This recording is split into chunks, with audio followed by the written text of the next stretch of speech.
ठाण्यातील येऊर डोंगराच्या पायथ्याशी पोलिसांचा चोख बंदोबस्त आहे। येऊरमध्ये 31च्या पार्टीसाठी जाणाऱ्या नागरिकांना किंवा अशा लोकांना रोखण्यासाठी पोलीस तिथे तत्पर आहेत। येऊरमध्ये पार्टीसाठी जाणाऱ्या लोकांना पोलिसांकडून मज्जाव करण्यात येतो।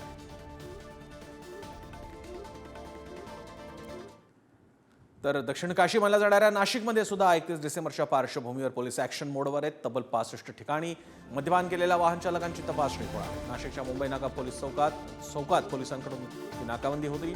फार्म हाऊससह हॉटेल्सवर नाशिक पोलिसांची करडी नजर आहे। सरत्या वर्षाला निरोप देत असताना विशेषतः तरुणाईवर नाशिक पोलिसांचं विशेष लक्ष आहे। नाशिक शहरातील जवळपास 65 ठिकाणी नाशिक पोलिसांकडून अशा स्वरूपाची तपासणी केली जाते आणि या सगळ्या पार्श्वभूमीवर जर बघितलं तर ठिकठिकाणी जवळपास 65 ठिकाणी अशा स्वरूपाची तपासणी केली जाते। नाशिक पोलिसांच्या या संपूर्ण पथकामध्ये महिला पोलिसांचा देखील मोठा सहभाग आहे। त्यांच्या माध्यमातून देखील या सगळ्या काळामध्ये तपासणी केली जाते।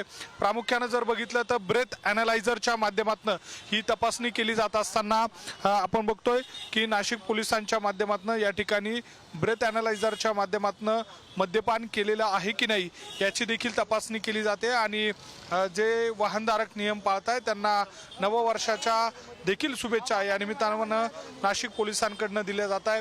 सर, या सगळ्या काळामध्ये आपण तपासणी करतोय, काय नेमकं आपण चेक करतोय याच्यामध्ये? आपण पहिल्यांदा मी नाशिक शहर आयुक्तालयातर्फे सर्वांना नवीन वर्षाच्या ॲडव्हान्समध्ये शुभेच्छा देतो।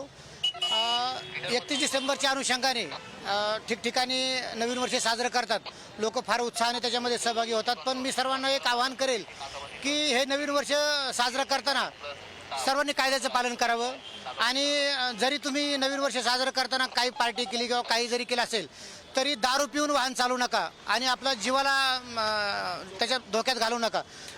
31 डिसेंबर प्रामुख्याने सरत्या वर्षाला निरोप देत असताना तरुणाईकडनं किंवा अनेकदा दारूचं सेवन केलं जातं आणि त्या सगळ्या पार्श्वभूमीवर अपघात घडण्याची शक्यता वर्तवली जाते।